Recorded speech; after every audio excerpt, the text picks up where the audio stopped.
continuing our discussion on philosophical perspective on jobs to be done, or what philosophy kind of is in jobs to be done.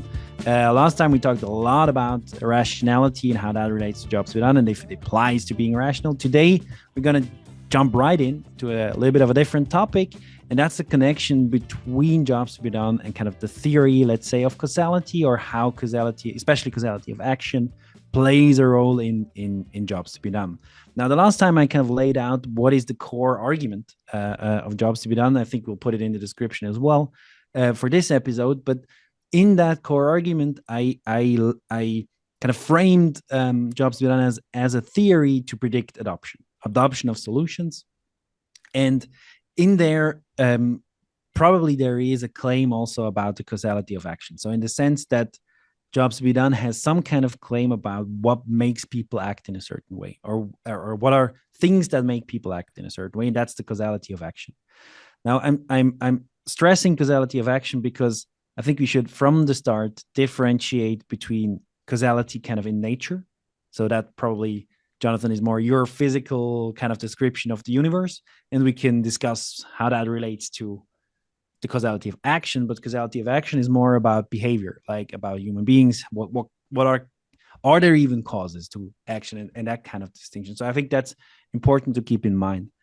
Now, it's quite a strong claim. So saying that there is something to say about the causality even of action, or a prediction of action. And I think jobs to be done has something to say about this. Now, I don't know how you see this. I frame this as a prediction of adoption, that jobs to be done allows to do this. That's a very strong claim.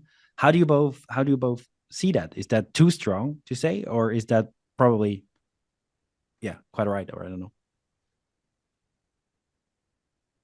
Well, I think it's go ahead, Jonathan. No, go ahead. I was just going to reframe the question to make sure I understood. Yeah. So. Well, I think it's like the next frontier. I mean, causality is interesting, and actually, Jonathan, I give you a lot of credit for sort of bringing this to my consciousness. When in sort of our at least one of the reasons we come to jobs to be done initially is because we want to innovate, create new products, which means we want to understand what causes somebody to buy one or switch to a new product. But that's the entree into it. But then you realize, wow, causality in itself is such an amazing thing.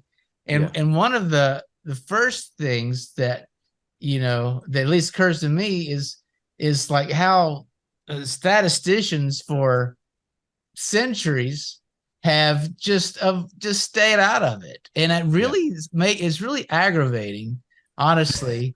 And it was the Book of Why, Jonathan, that you brought me to, and then we had a wonderful guest, Paul Hunerman, who he was able to speak so.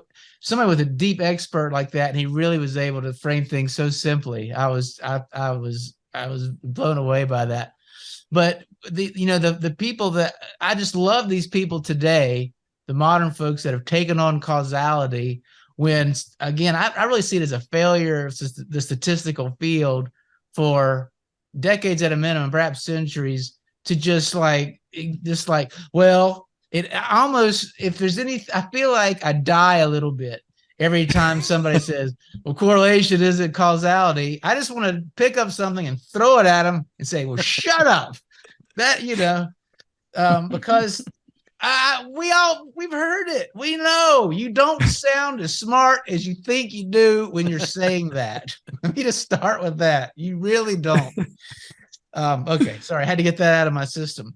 But it's frustrating because, but again, the thing I love about, the reason statisticians, in my view, didn't go there is because the math would only take them to here, would only take them to correlation, and they had, with statistics and with high sample sizes, with all their centuries of tool sets, they could definitively say a lot of things on what the numbers say by themselves.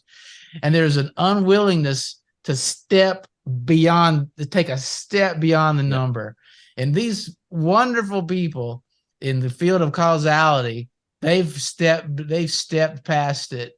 And are like, you know what? We can apply some logic. We can apply some logic of thinking. And the one example from the Book of Why is like if there's a father and a son, if they both have blue eyes, okay, well, there's a correlation there.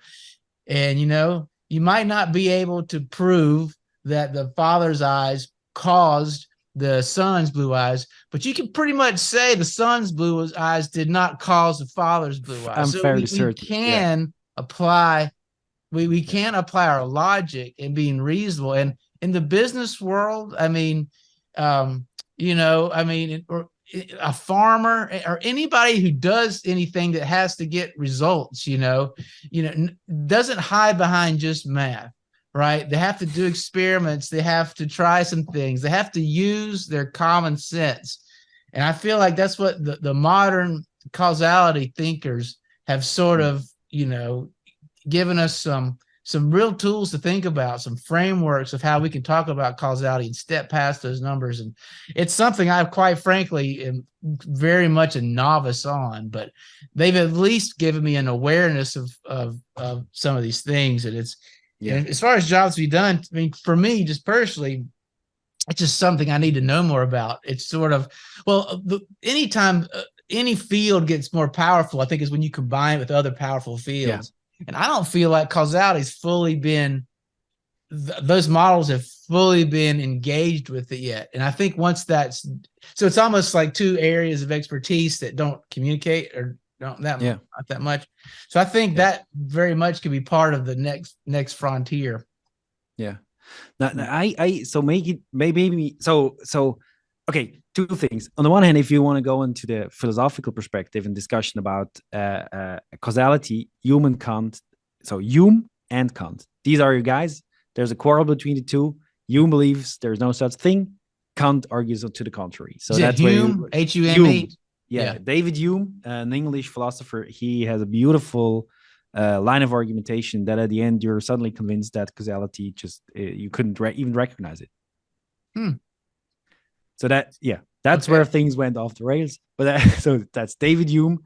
Can't remember the book on the top of my head now, but I should anyway. But it's David Hume, and then kind of Kant tries to counter this, and it's just an indispensable concept of making sense of the world, basically.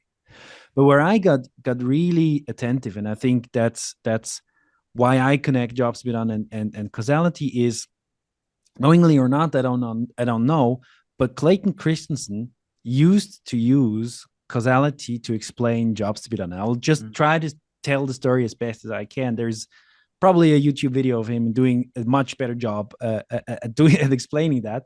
But the way he phrased it, I think, was so on point. And the way he said is this: okay, let's look at a customer, at a person, and their social demographics. Age, gender, where they come from, do they make a lot of money or not? Do they drive a Prius or a Dodge, or it's like, you name it. So all these kind of different social demographical stuff. Now you look at all of that. Do you find a causal explanation of why they go to a certain place and buy the New York Times, let's say, a newspaper?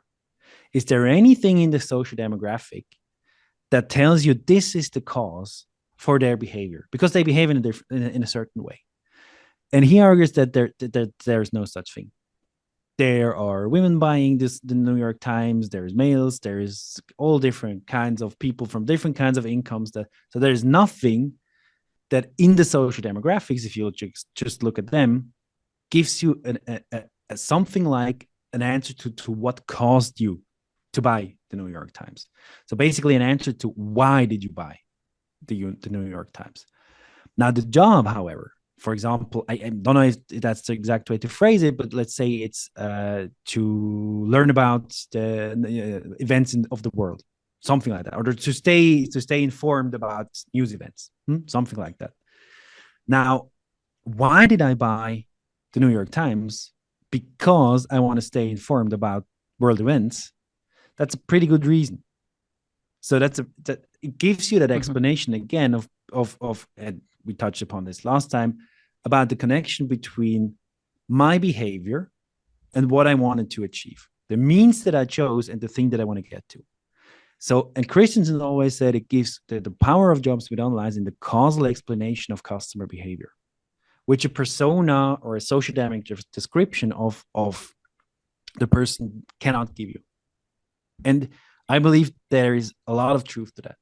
Somehow, if you understand what the job is a customer is hiring a product for, the question of why stops. You have your answer. But if you go, for example, well, why did they buy it? Well, because they're 35 years old. Somehow there's something is lacking. That doesn't give you a causal explanation. It doesn't give you a why. So I feel like there is more work to be done in connecting these two fields. I don't know how you see this.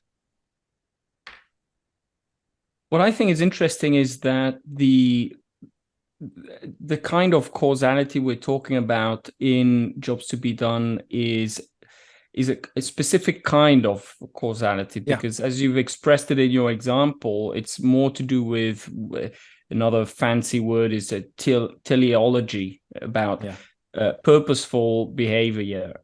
Telos is the goal. Exactly. And so the question is, why then, how does that relate to causality, and why might we be interested in it? I can only speak for myself, but I think the teleology or purposeful behavior and causality are quite intimately linked, and you touched upon it in your example. The way we see the world and the way we represent what we want and how the world works will cause, so our mental state will cause our behavior, or at least that's something I'm sure many people might disagree with this, but I that's at least the proposition. What I find quite interesting, and this is maybe just to dive more in the more philosophical aspect of it, is that it seems to me that when we talk about cause and effects, we have to talk about events. I have trouble understanding how states can cause something, because a state by definition is just something which is not changing. So how can non-change bring about change? And so that's a beautiful philosophical question. So somehow you need to have at some point some kind of change to generate another change. And this and some of these changes might be related. So one event is something happens here and something else happens here due to some kind of causal pathway between these two things. And the question I'm asking myself is, how does that manifest? So when we talk about the goals, this is of course a mental state that's causing us to go, and so there's some kind of a little contradiction here that I've often wondered about. So how do we connect these things in terms of So maybe go on, Scott. I was gonna say, I think, so just going back to, Christensen, I think a lot of what he was speaking to back then is just how marketing was done, which was you marketed to, 30 to 45-year-old soccer moms. That's a market. But then that's really not that predictive of, it could certainly be associated. It's sort of reasonable to think that group could have some goals in common, but it wasn't their age and demographic that handed them those goals. Now that is a correlation, right? Yeah. It's just like there's certain, moms in a certain age are going to have children that are doing activity. So that literally is a correlation, but it doesn't cause, and one other thing I think is really interesting that I think maybe part of this answer anyway would be, well, I really think like the work that like Bob Moesta has done over the years with the, moving on with Christensen and the forces of progress, and there it's, with so there's really are sort of two branches of jobs we've done. Ulrich and Christensen was kind of in both, but then Bob Moesta, to my knowledge, has done the most to sort of forward that next group, which is jobs. So with OIC, a job is something a customer wants to accomplish. Let's figure out what they want to accomplish. What are all the needs, and we're going to address those needs. With Bob Moesta's and his folks' line of thinking, it's more about jobs to be done as progress. Yeah. So people are trying. We want to make progress, and some of these are semantic differences. But what occurs to me then for a causal model is that I think it gets a little closer to that, in that so if I could, it's like people, like there's some goal I want, there's something I want to accomplish, and then there's four forces. It was there was a push and pull. I'm probably gonna have this all wrong. Push and pull, and then habit and anxiety. Yeah, habit and anxiety. So let's see if I can get a tame. Let's go back with Jan's smoking example. So Jan is. We're going back in time. An ex-smoker. Jan's a smoker, and we want to figure out what causes what. Yeah. Well, he certainly has the habit of smoking, right? Yes. You probably have the cigarettes. You probably have certain rituals around, I don't know, morning, night, after lunch, in a bar, out drinking or whatever. Like there's certain things that are socializing, whatever, it's habit. And then by that model, there would be some anxiety about, I don't know if I want to give all these things, what would life be like without those rituals? There's sort of the anxiety of giving it up. And then the push and pull, again, I'm speaking about things I am not an expert in, so I may talk myself into a corner here, but I believe the push.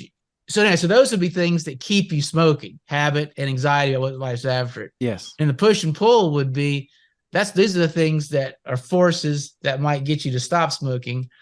So the push, I think, is about circumstances, context. So maybe you see, people not smoking, and you're like, wow, there's something appealing about that, or the pull of this healthier lifestyle. Yeah. So sort of this push and pull. I'm really just thinking through this in live time, by the way. I'm not an expert in this, but the push and pull seem to be more about the job, what you want to accomplish. Yep. They'll have to tell us if I got this right. The habit and anxiety, that seems to be more about the solution side, the habit of using a solution, the anxiety of adopting a new solution. Yeah. It's like, wow, will I even be able to stop? Is it going to be too hard to stop? That's huge. Why am I putting myself through all this pain? Yeah. So I don't know if it goes 100% there for causality, but I think at least it's looking at those four forces of what. It's like the habit is causing you to keep smoking. The anxiety is causing you to keep smoking. The push and pull are sort of dangling in front of you these positive benefits, so that maybe this higher level goal. So you have all these things forces either trying to cause you to keep smoking, or forces trying to cause you to stop smoking or adopt a healthier habit. And So it seems like when one of those wins, you could say the pull of this happier lifestyle overcame these other opposing causes, or these were forces. But I don't know. It just sort of, as you mentioned, it occurs to me that this other model of jobs we've done, these forces of progress, which I have truly only read about, not used. That they I think they get a little closer to causality, or at least from a different, maybe not closer, but at least they're looking at causality from a slightly different angle. Yeah, I think you're right, because they look at the process to change the process that brings people to change the product or service they use. So it's about a timeline. They have a timeline, and you have these forces acting upon you during this timeline, and different events that trigger a change.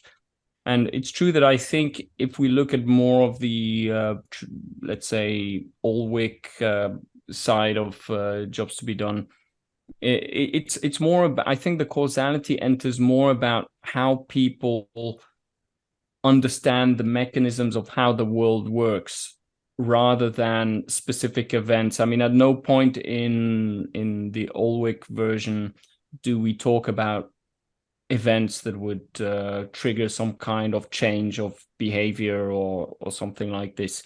I think that, and I think what's really valuable about this, this book of Why, for instance, one of the very simple ideas that I think is very powerful is the notion that causality is something that we have to bring into the picture ourselves.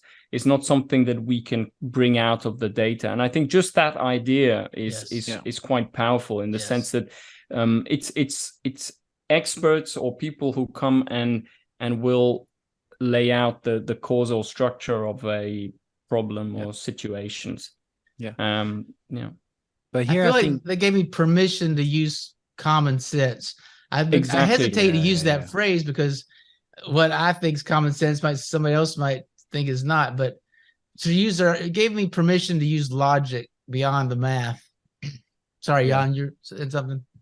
No. I think that's perfectly true because that's in secret also what we've all been doing. We all know that the dropping of the temperature is not going to cause the bad weather.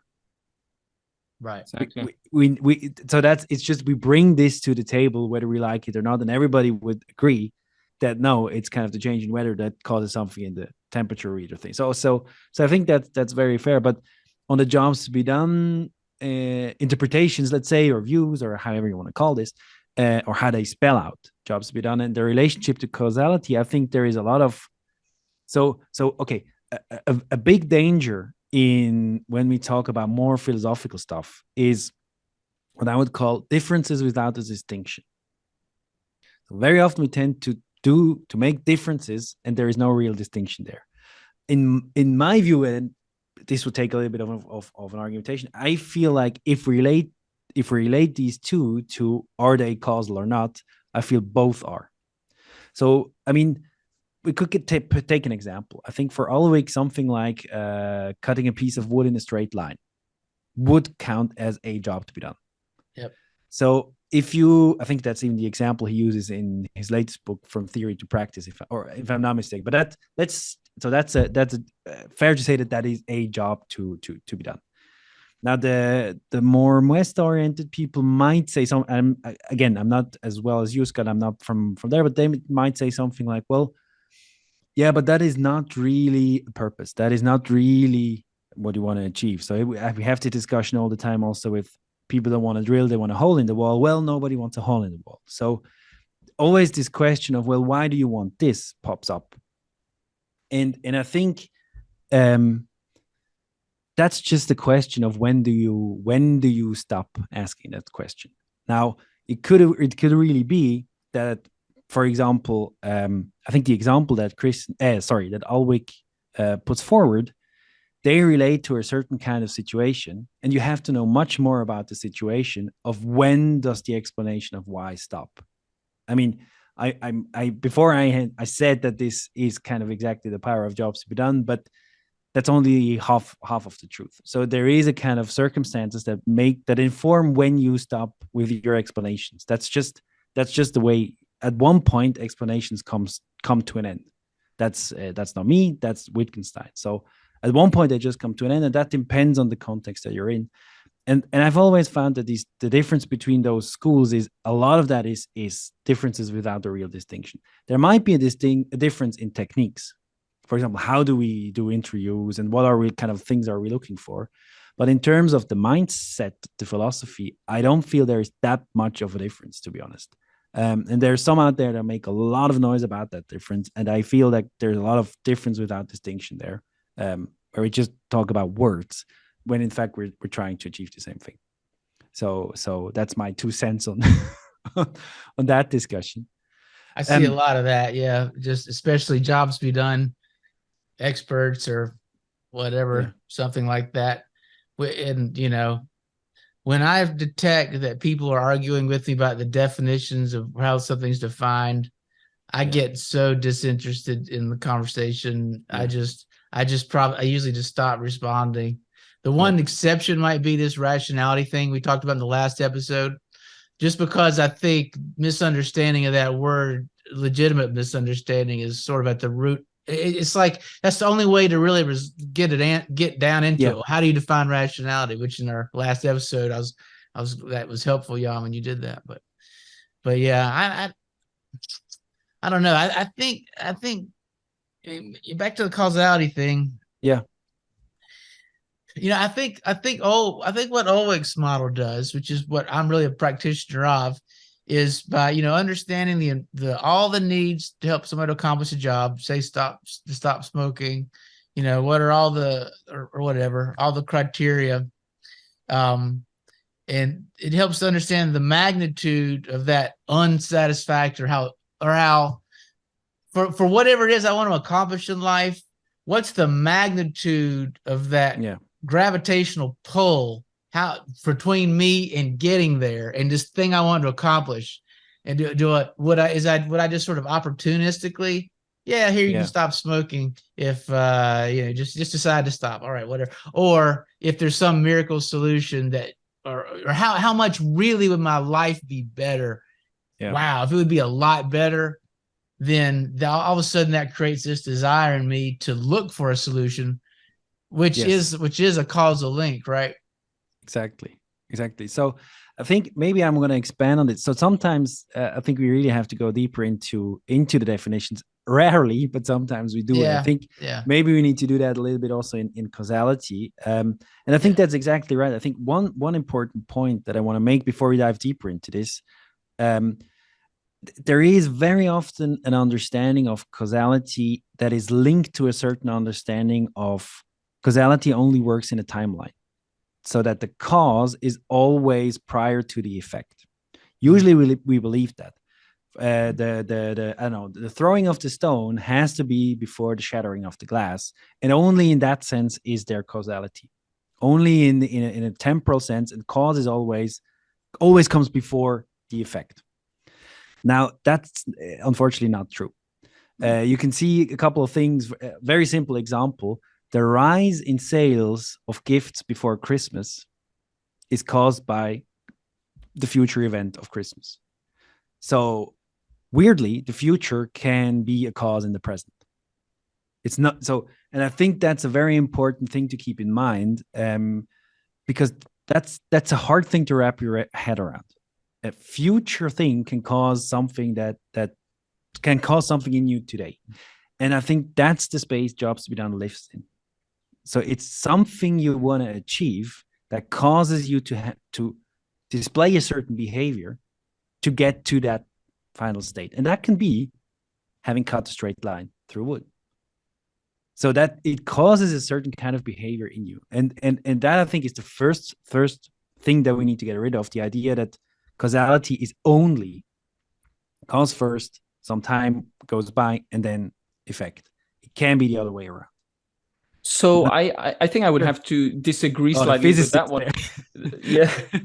No, because I think that comes down to a question of definition of, what is it that what are we imputing the cause to be? So what is, yes, on some level, we could talk about it that way, but for me, there is an actual real cause that happened in the past, which is the people's it's the people's ideas about how the world works and what's going to happen. So and this is why also this. But is that a cause? Well, I believe it is. It's and this connects also to this idea of going back to this question before of how can states which are non-changing cause things. Well, often it's a problem of definition, in the sense that, or maybe just give an example. So, for example, some kind of discrimination case. Okay, that's a typical question. So maybe a woman is not hired for a job because she's a woman. That's a state. How can the fact that she's a woman cause something? But I think it's we're not putting the cause at the right level, because what's happening is, in fact, is the person who, there is one event happening, which is the photons are bouncing off this person, or the person is reading a letter, whatever. So there's information that's being transferred to the person hiring this woman or not hiring this woman, and he then will make a decision. But there has been a trigger and an event happening, but it's maybe a kind of microscopic event or something. And so as a shortcut, we'll say that her condition as a woman, or the condition is probably not the right word, but her being a woman has caused him to make this decision. But it's actually, from a physical perspective, it's actually, there are actually events. It's not the state actually causing anything. And I think here it's a bit of the same thing. It's what happens in people's minds. What is, and that's why it's so important to understand how people also think, because it will inform their decisions and how they and what they do. Yeah. Yeah. Although I will disagree with your example, I think. Do you really think that there is a causal link between kind of the photons coming off the paper or the screen and his discrimination? Well, I think this is very easy to check. You can imagine an experiment where the person hiring, and this is exactly what people do, where the name of the person being hired is hidden. So the person hiring has no idea who the person is, so there's no information that's being communicated to the person hiring the other, and in which case we see that there's no reason for discrimination. So what we've not changed the fact that this the woman is a woman. We've just changed what is being communicated to the person doing the hiring. But not everybody who looks at CVs of women will discriminate against them. No, of course. I'm talking about. So there needs to be a little bit more. That's where I would say it's his belief. There is beliefs about, also. Yes, exactly. I don't know what it means to be a woman, or whatever, or kind of the performance of women. That's the actual cause that leads him to exactly, and that's where it gets a bit. Okay. Well, to me, I find quite interesting is where I think there is a connection with jobs to be done, because people do make decisions based on their understanding of how the world works, and the belief system of this person might be, I don't know, women will, I don't know, not work as much, or something like this. This is a belief system where he's in his mind thinking, if I do this, then this will happen. If I hire this person, then this person will work less. So it's his causal model of the world. Exactly. But now I see. Okay. But I think that's what for me, that's where the real connection is that in people, and when they're evaluating what they want to do, they have a causal model in their heads of how things are going to happen. And it's that causal model itself, this view of the world, that's going to inform their decisions. But do you think Jobs to be Done kind of brings this out? I think Jobs to be Done brings it out in a certain respect, which is where, when we classify the outcomes in terms of their importance and satisfaction, it's a kind of incomplete model. It's not really a causal model at all, but it does kind of, there's some hints of causality in there, in the sense that we're saying, if you do this, perform this action, then these are the outcomes you might get. So there's a form of direct, simple causality there, I think. Yeah. Okay. I've never thought about it though in this way, but I really I can see where you're coming from. I really like this.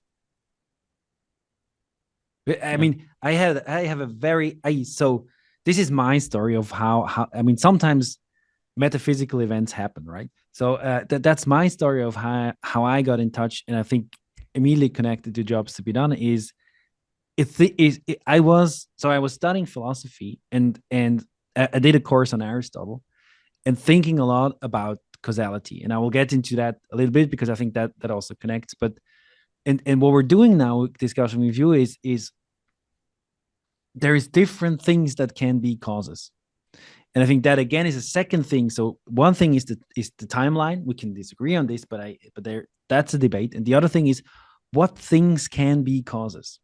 And there is a huge debate separately in philosophy going on if reasons at all can be causes or not. So is a reason a cause or not? That's a huge debate as well.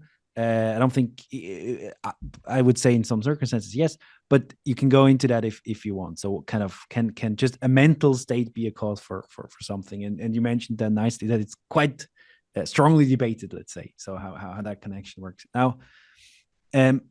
I want to maybe take another stab at trying to bring my connection between jobs to be done and causality to the front but I'm now really thinking, is it an alternative to what you explored or not? I think you have a more sophisticated version, to be honest, of this. So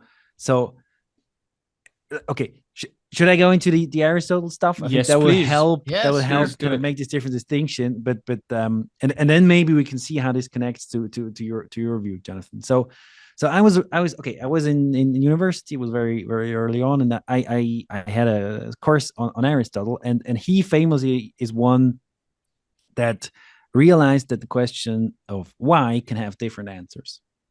Like that in itself is already an interesting observation. And famously, there are these kind of 4 different causes that Aristotle defined. Now there is heavy debate whether that's still true or if it holds up. It holds up still, and all that kind of stuff. But I find it proves very useful. It can help you kind of get a sense of that there are different kinds of causes. Now for Aristotle, there are 4 different kinds of causes, at least. So there's what he calls the material cause, the formal cause, the efficient cause, so causa efficiens, and the final cause. And these are 4 ways in which you might explain in which you might explain, say, something like artistic production, bringing about producing something, things that we make. So that's the example that he uses. He talks about statues and how we produce statues, but also just human action in general. So there's 4 different things, or 4 different kinds of causes for human action. For example, and I want to just run through the example, and then we can see how it links to what you explained, Jonathan. So you can ask the following, so why did the stone shatter the window? Just as a general question, why did the stone shatter the window? Now there is different ways of giving an answer to that question. One possible answer or one possible explanation is, well, because the material of these 2 things, that would be the material cause. Stone is harder than glass. That's why the stone shattered the window. If the stone would not have been harder than the glass, it wouldn't have shattered the window. Or if the window would have been harder, which is the same thing, than the stone, then the other event would not have happened. The shattering would not have happened. That would be a kind of an explanation or giving the material cause. Or you can ask, for example, something like, why is the window rectangular? That would be asking about the different why. Why has the window the shape that it has? And that could be because, well, I don't know, I cut it in that form. For example, the example that Aristotle uses is, why does the statue look like that? It looks like, well, because that was the form of the bronze that was used to do it. That's a different kind of cause, kind of relationship between what we see and how it came about that it is the way it is. So that would be kind of looking for the causa formalis, or the formal cause. And then the third one, the efficient cause, is always, that's a bit tricky to explain. But you could also, for example, ask, and that now we're getting more into the causal stuff that we've been talking about before, is what made it the case that the stone shattered the glass? So what was it, kind of what changed such that the glass shattered? And there you could say, well, because I threw the stone. I've said certain things, so that's going about your kind of the events and the change that needs to happen in order for something for something else to happen. I set a chain of things in motion when I threw the stones, so that the glass then shattered. I effected a change. So that would be the efficient cause, which usually is what we think about is causality when we just talk about causality in general. So my throwing will be the cause of the shattered window. Or lastly, and I think here's where we get to job to be done, is you could ask, well, why did I throw the stone in the first place? With what end in mind did I throw the stone? And that will be the final cause, the causa finalis. And I think that is exactly where jobs to be done and causality kind of aligns. because I could say something like, because I wanted to break into your house or steal something or whatever, then the end in mind is, or I was angry at you and I kind of wanted to cause you pain. So I shattered the way. And I think there is an overlap. And that was kind of my magic moment. I started working in a company that unfortunately no longer exists, but they apply jobs to be done as well. I was working on these different four causes in my philosophy, and I started to read about jobs to be done. And for me, it was from the get-go, it was very clear what jobs to be done meant. So because I made that link between the final cause, the thing that I want to get to, causes, it is a causal explanation of my action. And I think that for me has always been what jobs to be done is about. So yeah.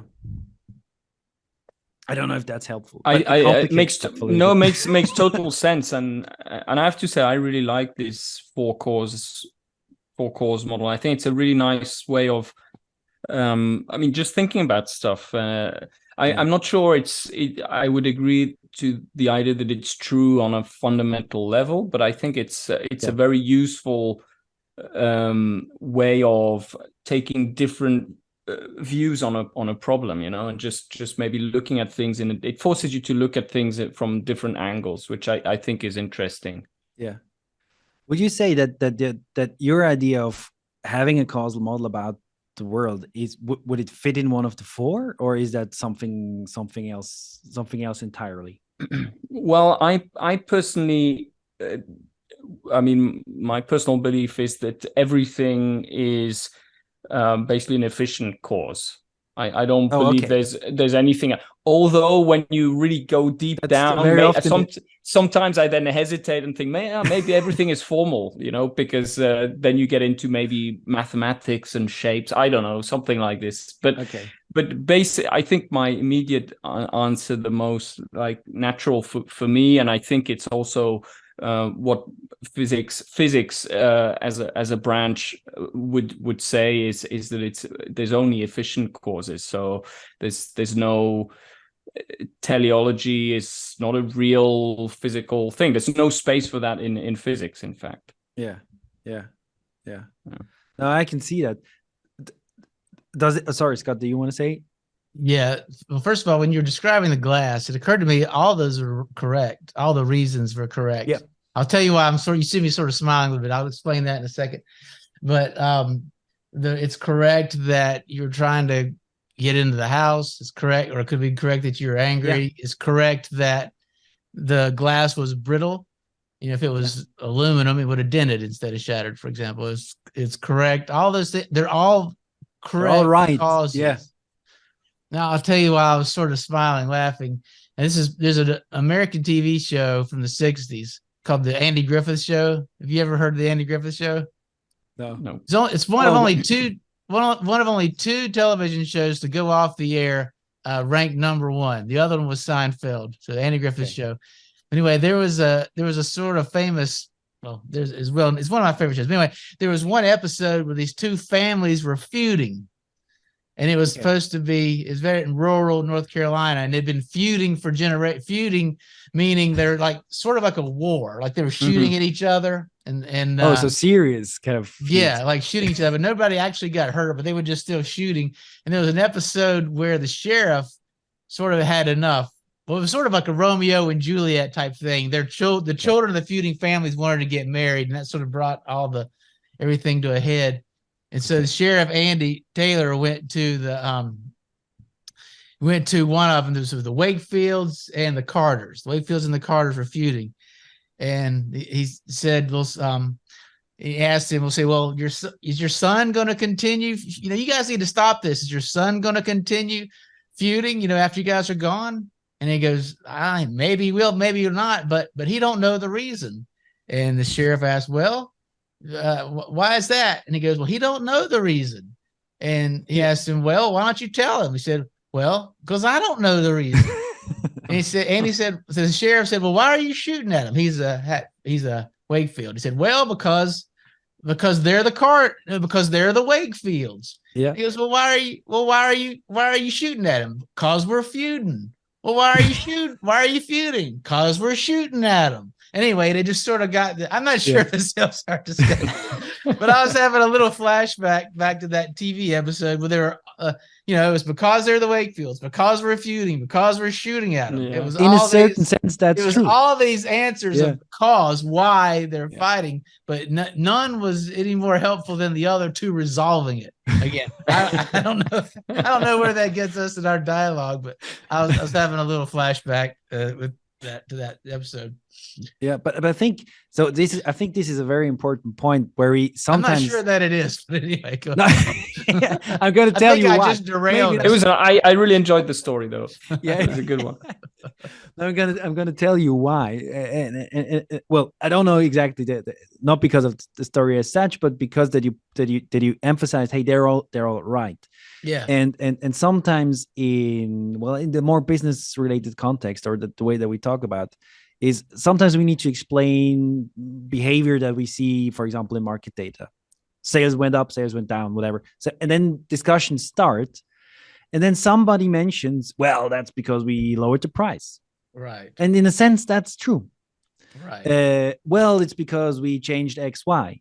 And in a sense, that can also be true. So I think there is a very real element to this, and probably why it's also funny is that it can happen that different causes are kind of true at the same time, and it's very hard to pick them apart, or to really kind of narrow down which one was the cause in all that kind of mess. And I think for me, their Jobs to be Done has a role to play, because it tells you what a good cause looks like, right? So of course, changing the price will have a certain effect, but it doesn't fundamentally explain why are there sales anyway. Why is somebody using the thing in the first place, or buying the thing in the first place? Yeah. So and that's very often I think a difficult discussion, at least for me, to manage. So if somebody says, well, which sales often says this, well, we need to lower the prices, right? And they probably would be right. So that probably has an effect, and it changes stuff, but it doesn't answer the question, at least for me, in a fundamental way, of why there is certain kind of market behavior. So there is an important element of truth to this, that there can be different causes that are true at the same time, and it's a debate, right? Which one really was it? I'll tell you the image that came to mind as you said that. And Jonathan, you're often talking about states, If you think about it, if anything is still, is not moving, so there's lots of forces. First of all, there's all kind of, that just means all the forces around it are like equal. Like, just to be totally simplistic, if you're pushing on, two sides of something, you're pushing on it, so it's got to be equal forces. And so right now the state it's not moving. So for the state to change, one of the forces has to change. Maybe one force becomes weaker. Maybe one force becomes stronger, or maybe a new force is introduced. But we just have a state. We have an equilibrium. I realize this is getting deep now. Sorry, I don't know what I was smoking for episode, but everything is still. Like, if we have equilibrium, that doesn't mean there are no forces. It just means they're all equal, holding this thing. And so for something to change, yes, that means one force is stronger than the other, which could be caused by one of the forces weakening, or because one of the forces strengthening, or an additional force on top of it. But when that new force came on, that didn't get rid of the infinite other forces that were there. So when we say cause, what we really mean is something new, something new that created a dynamic situation so that the state changed. But I guess we oversimplify the situation by just ignoring all the other causes around it. But to give a more precise answer, you would acknowledge, or at least try to think about all those. I don't know if that's well, you touch on a really interesting point, which for me has been very confusing, and I don't know if Jan knows about, some Aryan philosophy that touches about confusion a lot. No, I'll tell you what it is. And you were talking about dynamics. There's this author called Alicia Guerrero, who's a kind of, I think, philosopher, and she wrote this book called Dynamics in Action. and her whole thing is about constraints. And this is something I've always also wondered in terms of jobs to be done. For instance, I find there's not much talk about constraints, and also I'm not quite sure to which extent is context related to constraints. I mean, that's maybe a separate question, but I think in terms of causality, this question of constraints is quite an interesting one for me, at least quite puzzling. And I think it's also quite related to how we can build better services and products, understanding constraints. I'm kind of just throwing that on your lap, Jan. So, but I was wondering, I mean, is this discussed in? I mean, I'm sure it's discussed in philosophy, but I mean, what's the kind of? Well, so honestly, I don't know. Probably yes, but that's something I couldn't point you anywhere. You know more about this than I do. Funny enough, is I know about a project we did where we added constraints to a jobs we done project, and it gave great insight. So that I can tell you a little bit about. On the philosophical part, I just don't know. I don't know. And now you're making me think really hard. But so the project was about, I think we framed the job. I probably won't get it right exactly, but it was something about like getting food on the go, or something. So when you're not at home, so in this, it wasn't on the go. I don't know. Well, it's about the situation where you kind of need to feed yourself when you're not at home. Basically, that's the situation. Either at work or you're on the road or whatever. So that was the job. We phrased it a little bit more beautifully, but anyway, I think you get what I mean. And then what we found in the qualitative is, well, there is this job, and then there is just there are things in the life of people that they cannot influence that keep them from getting the job done the way they want to get it done.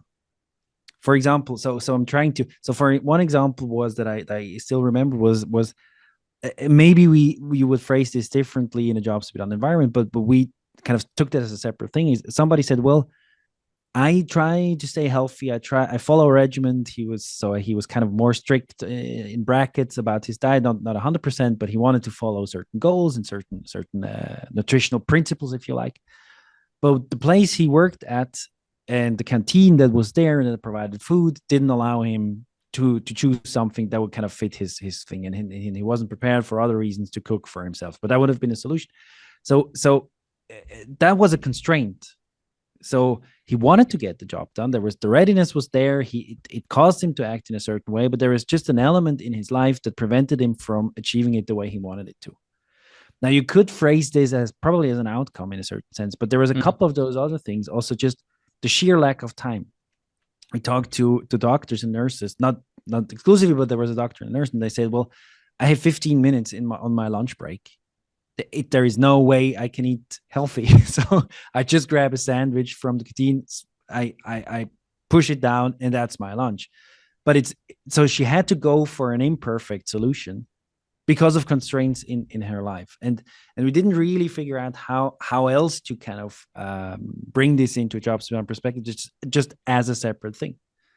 And then we asked kind of people, well, which of the following kind of constraints do you face more often? And then you get a beautiful view and how that relates of kind of how their job satisfaction correlates, who knows, but relates to or has something to do with the constraints that they face.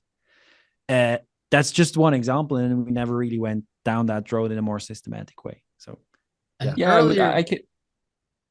earlier version of ODI was called JOC, Jobs, Outcomes, Constraints. Oh, yeah. So it used to be part of the method. It was dropped. I didn't know. There you go. JOC, which was kind of not, and the company's using it. It was an easy to remember. JOC, Jobs, Outcomes, Constraints, and it was dropped when consumption needs became more a part of the process. It's like, well, constraints have more to do with it. But I like Jobs, Outcomes, Constraints still. Yeah. Because I mean, one that comes up in I've done some projects in agriculture, and rain. Anyway, first of all, what is a constraint? I would define constraint as something in the environment you can't change. It's just it's a factor of it. You can't change it. So it's worth gathering, and then and it comes into play when it comes time to come up with that, just develop solutions. But with agriculture, unpredictability about the weather. Yeah. I mean, rain, that's pretty important to agriculture. Yeah. I mean, to not grab that, is going to be incomplete, right? And it's just so you can have outcomes around, how that impacts you and whatnot. And so I think it's right to set them aside and get needs purely without them. But I think you need to also don't leave it aside. It's sort of like if you have a solution idea. Well, I think this is a real good idea. Okay, set it aside, get the needs separate for it, but don't forget about it. Well, what needs does it address? Let's make sure we've got those in our survey. So constraints, I think, they have a seat at the table for within jobs to be done as what's something in the environment we can't change. And then context, I think context, those could be different. That's part of the environment, could be part of the context. So I think these overlap a little bit, but I think they're separate. I was just going to say, I think context.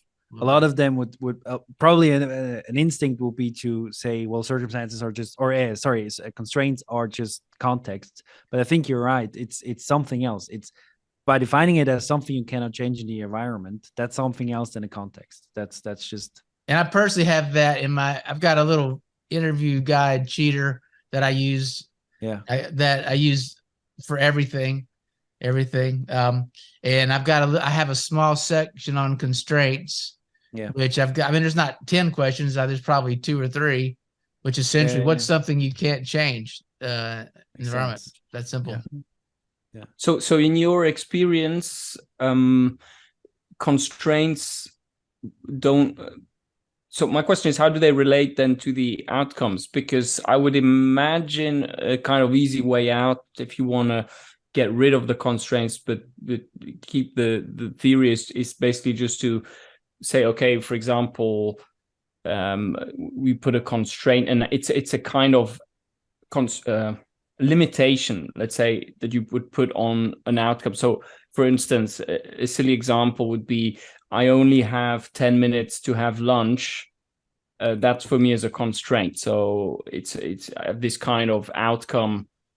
I mean, I don't know if time can be considered an outcome necessarily, but that would be the idea, is like a constraint on the type of outcomes. Or to take the canonical drill example, I have a constraint that the walls in my apartment are very thin, and I'll wake up my neighbors easily, and that's a constraint maybe, or something like this. Well, the constraint, it can end up being a constraint on the solution. So you got 10 minutes to eat. In that case, maybe so your solution's a shake or whatever. Yeah. But it also can be. It's funny, we started talking about causality. It can be a cause, right? Unpredictable rain can be a cause of all your seeds don't germinate at the same time. Why didn't they germinate at the same time? Because we had a ton of rain early and then we didn't have any, right? It's a constraint. We couldn't control it. So it could. Now, to be completely honest with you, I think this is an area to explore more fully. But just at the very least, it can be a constraint on the solution, and the constraints can be causes of the cause of why a need's not satisfied. Yeah, I think I what I really like is that kind of circumstances or constraints, they live in the solution world, and needs usually they. I mean, if you really think about a need, in the broadest sense, I don't care about my constraints. It's something I want, whether I can get it or not. That's right. So, but a constraint is like I have to accept it. Why is it in the solution world? I don't quite get that. Why do you say a constraint is in the solution world? Well, because I don't I would say there are no limits to my needs and my wants and my outcomes and my, well, however you want to call it. I can want something that isn't yet physically possible. Yeah, you want all your seeds to come out of the ground at the same time. And that's completely independent of what the weather does. Yeah. But I think so you can follow the logic of pulling constraints out of the process. Yeah. However, I think I think this is an area for more full exploration, but a couple quick things. I think you both see where it could be a constraint on, can be a constraint on the solution, right? But also it could be a cause of why that's unmet. These seeds will not germinate at the same time because they don't get rain when they need it, and they get too much when they don't. So it could be a cause of lots of things. So then it comes back around. So when you're doing a qualitative interview, to know the constraints, first of all, one constraint is the unvariability of the weather. Okay, what challenges does that create for you? Yeah. So because the constraint is a causal factor, it becomes part of an interviewing technique to uncover more. Oh yeah, we don't get enough rain. We get too much rain, or it's unpredictable rain. That makes me have pesticide, or it makes all the pesticides wash off, or it makes all the soil wash away, or this plants die because they don't get enough rain. Why are all those things happening? Because the rain's unpredictable, because of that constraint. The reason I'm stammering a little bit is those two things I'm confident about, but I feel like there's probably more. There's more to add to this constraint bit. But honestly, when constraints came out of the official process, I went right there with it. It's only years later as a practitioner that I was like, oh yeah. And you guys brought it up today. I didn't bring it up, but I thought you'd find that was interesting. It was jobs definitely. Outcome constraints 20 years ago. Yeah. Absolutely, because I think I think unconsciously, really, without having any formal way of thinking about this, we used it exactly in the way you just explained. It's a source for gathering more outcomes. And then we kind of ignore it, and probably that's not always a good idea.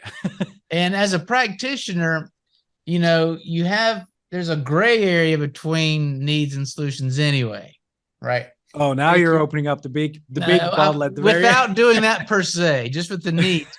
But if you're sort of loosey-goosey about that distinction, or for some practitioners, quite honestly, you might not really be aware of it that much. I mean, if you've ever, when you teach people to gather needs, that's the first thing you're trying to show them some discipline about keeping them separate, because they're all over the map with solutions. Yes. So you're sort of really driving that point home. Yeah. And but if they're not worried about it, they'll have all kind of needs about the weather stuff. But one reason it's important to pull it out is you don't do any good. You don't help yourself to have some kind of need statement that's like, increase the likelihood that the rain is perfectly when I need it. Yeah. No, because that can't happen, because that's a constraint. You cannot change it. I mean, in an outdoor, now again, if you have to sort of define in an outdoor world, you can't. I mean, unless you have some ability to seed clouds or something, well, who knows where technology is going? Some control over the climate. So you're having, back to our causality is statisticians stayed out of it because it's like they can't make any definitive statements. So it's like zero common sense is allowed, zero logic, only numbers. And so with the jobs you've done, a study or project or analysis or whatever, so you bring your common sense back into it, and you sort of have to say what can be changed, what cannot be changed, and there are consequences to that. I think so it's probably a good common sense that we cannot change the weather. Now we had our trees expert. I mean, maybe what if we created an environment where you can change the weather? What if we have greenhouses? So that also illustrates an innovation path. how can you get rid of a constraint? Yeah, absolutely. But I find it very interesting how you use the word constraint. I mean, it makes total sense to me, this example of the weather, but that's not at all the kind of for me, it's not what appears to me like a constraint. But you're totally right. It is definitely yeah, I guess constraint is a good word for me. This idea of constraint is where you're basically limited in the space you can navigate somehow. It kind of limits your movement. And I had never really considered this idea. I think this weather example is very interesting. Well, because, I definitely embraced paradoxes, and how can I hold two things in true that could be shouldn't be true at the same time, but are, and so that's where these definitions are a bit of a paradox. I'll define a constraint, something that cannot be changed, and then I'll turn around and say, hey, one innovation path is to get rid of this constraint. I hold both of those ideas in my head without going too crazy. Yeah. Well, that's by the way. If you think about, remember we had our trees conversation. A lot of trees is about that's the whole thing. How do we innovate by eliminating a constraint? But really, when we say a constraint, we mean a current constraint. And again, I realize I'm aware I'm contradicting myself, but it doesn't bother me.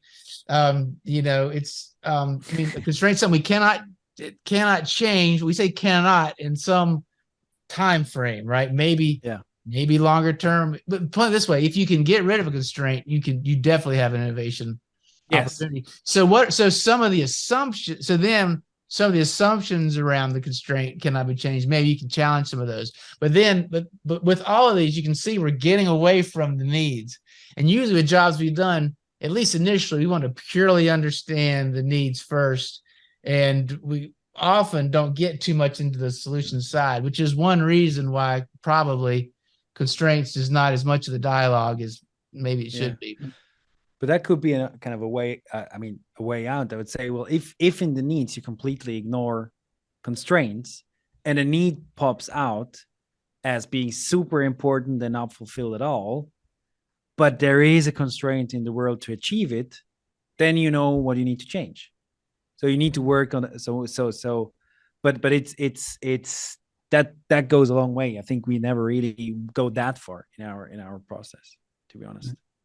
Funnily enough, this Alicia Guerrero in this book, which I haven't finished, so I can't comment on it extensively, but she has this notion of enabling constraint, which is a constraint you actually set yourself in order to generate more ideas or different solutions you might. But that I think is really that's maybe a little bit of a different point, but that's really important. Never trying to start creativity or even thinking about philosophy and all that kind of stuff with the idea in mind to completely be open to everything.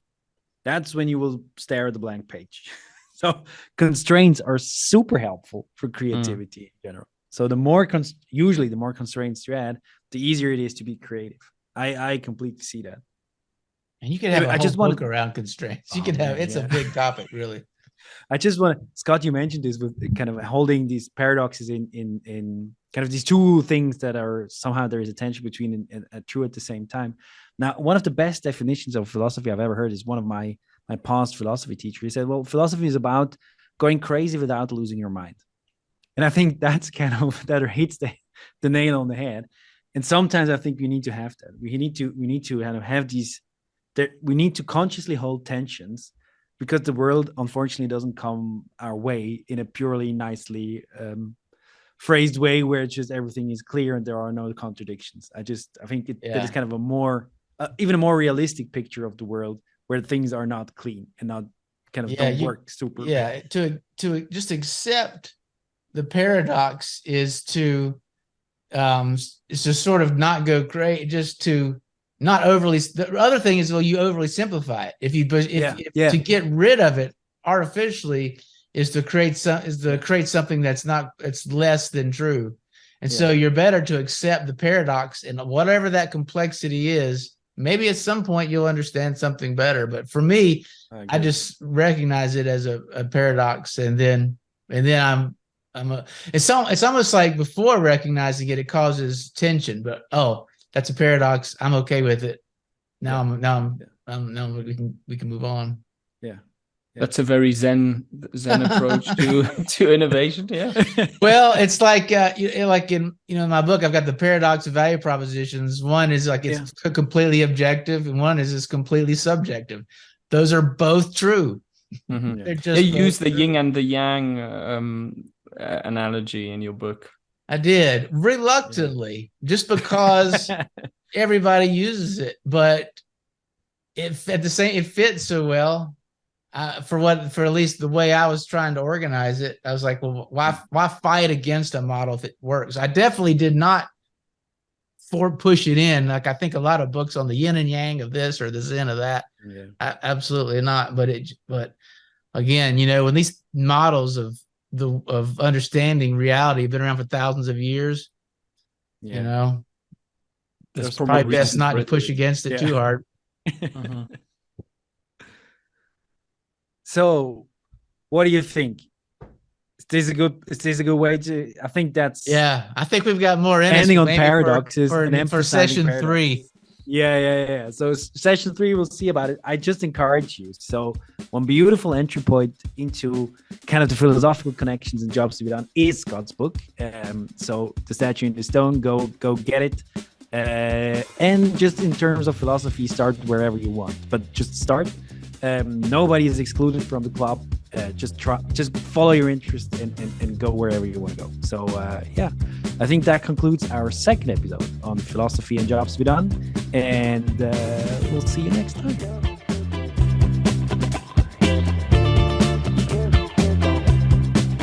I want to send you guys a YouTube video of that episode of the Andy Griffith episode. Yeah. See if you find it as entertaining as I do.